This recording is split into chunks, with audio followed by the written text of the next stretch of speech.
Hello friends, पहलवान Guruddin group of college के YouTube channel पर आपका स्वागत है। मैं संध्या राजपूत, हिंदी प्रवक्ता, Pahalwan Guruddin group of college, Panari Lalitpur. Friends, यदि आपको हमारा वीडियो पसंद आता है तो प्लीज़ चैनल को लाइक, शेयर और सब्सक्राइब जरूर करें और अपनी पढ़ाई को जारी रखने के लिए जुड़े रहिए हमारे चैनल से और साथ में बेल आइकन को भी प्रेस करें ताकि हमारी नई वीडियो की नोटिफिकेशन आपको सबसे पहले मिल सके। आज का हमारा टॉपिक है तुलसीदास द्वारा रचित कवितावली। तो कवितावली के सुंदरकांड के लंका दहन के इस प्रसंग में श्री राम के अनन्य सेवक हनुमान जी द्वारा सोने की लंका को जलाए जाने का अत्यंत सजीव और चित्रोपम वर्णन किया गया है। इसमें कवि ने वर्णनात्मक और चित्रात्मक दोनों ही प्रकार की शैलियों का सुंदर निर्वाह किया है और विषय के अनुरूप भाषा में भी तीव्रता है और कठोरता भी। कठोर शब्दों का प्रयोग भी यहाँ किया गया है। यहाँ पर बालधि विशाल विकराल ज्वाल मानो लंक लील वेखो काल रसना पसारी है। कैधो व्योम बीथिका भरे हैं भूरि धूम केतु वीर रस वीर तरवार से उघारी है। यानी जिस राम भक्त हनुमान ने लंका को जलाने के लिए अपनी पूंछ में आग लगाई तो कहा कि बालधि विशाल विकराल ज्वाल मानो। हनुमान जी ने अपनी विशाल पूंछ में, अपनी विकराल पूंछ में ज्वाल यानी अग्नि को लगा लिया तो उस समय ऐसा लग रहा था जैसे लंका को लीलने के लिए या लंका को निगलने के लिए साक्षात काल ने, साक्षात यमराज ने अपनी जीभ को पसार लिया हो।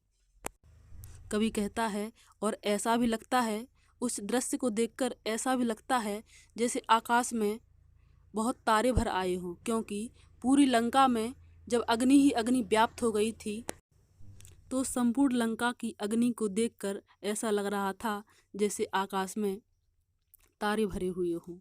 वीर रस वीर तरवार से उघारी है, या किसी वीर को देखकर जैसे किसी वीर ने अपनी कमान से तलवार निकाल ली हो।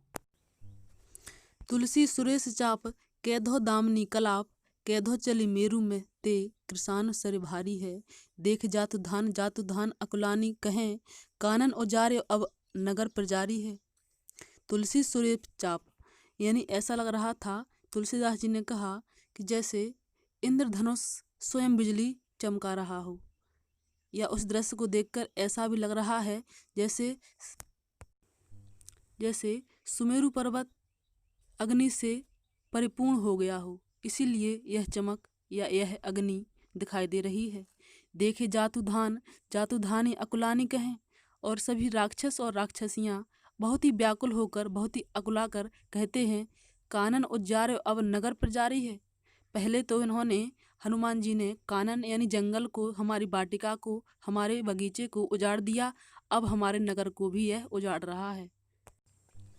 अगला पद है हाट बाट कोट ओट अटन अगार पौरी खोरी खोरी दौरी दौरी दीन अति आग है।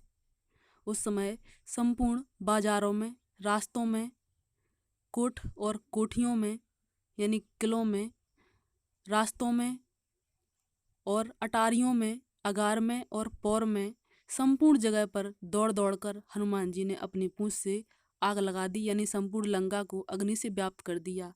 आरत पुकारत संभारत न को काहू। उस अग्नि को देखकर सभी लोग इस प्रकार से भाग रहे हैं कि कोई किसी को नहीं संभाल रहा है, न पिता पुत्र को, न पत्नी पति को, यानी कोई भी किसी को नहीं संभाल रहा। सभी लोग अपने आप को बचाने में लगे हुए हैं। व्याकुल जहाँ सो तहाँ लोग चले भाग। व्याकुल होते हुए जिसको जहाँ भागना है वह अपनी जान को बचाकर वहाँ भाग रहे हैं।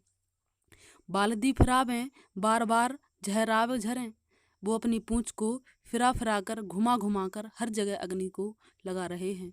बूंदिया सी लंक पिघलाई पाग पागी हैं। ऐसा लग रहा जैसे हनुमान जी ने बूंद के समान उस लंका को पिघला कर पाग बना दिया है। जिस प्रकार से चीनी का पाग बन जाता है, उसी प्रकार से सोने की लंका को उन्होंने पिघलाकर, अग्नि से पिघलाकर एक पाग के समान यानी द्रव्य बना दिया। तुलसी बिलोक अकुलानी जातु धान कहें चित्रहु के कपिसो निशाचर न लाग हैं।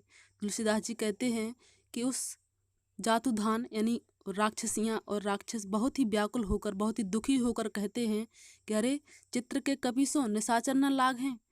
अभी जो हमारे माली ने जो छेड़छाड़ कपी से की है, अब तो हम कोई भी माली हो या कोई भी राक्षस या राक्षसी, कोई बच्चा, अब चित्र से भी, कपी के चित्र से भी कोई मजाक या कोई छेड़ नहीं करेगा, क्योंकि वह इस बंदर से इतने भयभीत हो गए थे, इतने डर गए थे कि अब वो किसी भी बंदर या किसी भी बंदर के चित्र से भी छेड़छाड़ या मजाक नहीं करेंगे।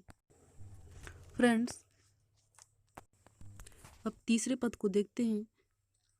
लपट कराल ज्वाल जाल माल दहु दिसे, धूम अकला ने पहचान कौन काहि रे।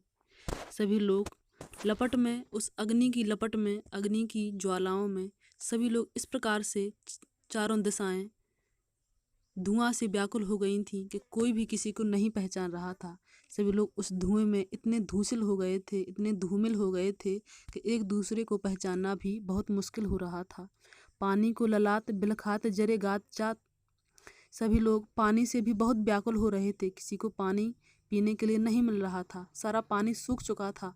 बिलखात जरे गात जात, सभी इतने व्याकुल थे और सबके शरीर जल रहे थे। प्रिया तू पराही, नाथ नाथ तू पराही, एक दूसरे का कोई प्रिय नहीं बचा था, क्योंकि कोई किसी की जान नहीं बचा रहा था। यहाँ पर सभी लोग अपनी अपनी जान के लिए, अपने अपने बचाव के लिए लगे हुए थे। बाप तू पराही, पूत पूत तू पराही रे। ना बाप पुत्र को बचा रहा था, ना पुत्र अपने पिता को। तुलसी बिलोक लोग व्याकुल बेहाल कहें, लेहि 10 शीस अब 20 चख चाहि रे। तुलसीदास जी कहते हैं कि वह यह सब देखकर सभी राक्षस और राक्षसियां, वहाँ के नागरिक सभी कहते हैं व्याकुल होते हुए कि अरे, रावण से कहते हैं, रावण को संबोधित करते हुए कहते हैं, अरे 10 शीस वाले और 20 आँखों वाले, अब अपनी 20 आँखों से और अपने 10 शीसों से इस लंका के सर्वनाश को देख। तुमने किसी की स्त्री को, राम की स्त्री यानी सीता को यहाँ लाकर अच्छा नहीं किया। और वास्तव में रावण अपनी 20 आँखों से इस सर्वनाश को देख रहा था। अगला पद है, बीथिका बाजार प्रति अटनी अगार प्रति, पवर पगार प्रति बानर बिलोकिए। तो इस पद में बीथिका बाजार प्रति यानी बाजारों में, अटारियों में, अंगारों में, पौर में, पवरी मीन्स पौर में, और दीवारों पर सभी लोगों को हर जगह बानर ही बानर दिखाई दे रहे थे। भले ही बानर का चित्र, बानर हर जगह नहीं था, लेकिन उनको भय के कारण हर जगह, हर क्षेत्र में बानर के दर्शन हो रहे थे। अध ऊर्ध्व बानर विदित दिश बानर है, मानव रहो है भर बानर तिलोकिए। ऊपर नीचे चारों दिशाओं में उन्हें बानर ही बानर दिखाई दे रहे थे। मानव रहो हैं भर बानर तिलोकिए, मानो ऐसा लग रहा था जैसे तीनों लोकों में बानर ही बानर भरे पड़े हों। मूंद आँख हिये में उघारे, आँख आगे ठाड़ो। वो जैसे ही आँखों को बंद करते हैं तो उन्हें आँखों के अंदर यानी अपने हृदय में वही बंदर यानी वही हनुमान जी के दर्शन होते हैं। आँखें हिये में यानी जैसे ही वो आँखों को बंद करते हैं तो उनको हृदय में बंदर के दर्शन होते हैं। उघारे आँख आगे ठाड़ो, जैसे ही वो अपनी आँखों को खोलते हैं तो प्रत्यक्ष में या सच में हनुमान जी या बंदर आगे खड़े होते हैं। धाई जाई जहाँ तहाँ और को कियो, वो जैसे ही दौड़ दौड़ कर यहाँ वहाँ जाते हैं तो वहाँ वहाँ उसी बंदर के दर्शन होते हैं। लेहु अब लेहु तब को न सिखायो मानो, सोई सतराई जाई जाई ताई रोगिए। सभी लोग उस दशानन को उलाहना देते हुए या शिकायत करते हुए बोलते हैं कि लेहु अब लेहु तब को न सिखाओ मानो, लो अब लो इस सर्वनाश को तुम अपनी आंखों से देखो। तब तुम्हें किसी ने नहीं रोका, अब तुम खुद अपने आप ही इसे रोकोगे। दोस्तों, पहलवान गुरुद्दीन ग्रुप ऑफ कॉलेज शिक्षा के क्षेत्र में निरंतर प्रयास कर रहा है और इसी क्रम को, अपनी शिक्षा को लगातार बनाए रखने के लिए, जारी रखने के लिए हमारे चैनल को लाइक, शेयर और सब्सक्राइब जरूर करें। साथ में बेल आइकन को भी प्रेस करें ताकि सभी नई वीडियो की नोटिफिकेशन आपको मिलती रहे। धन्यवाद।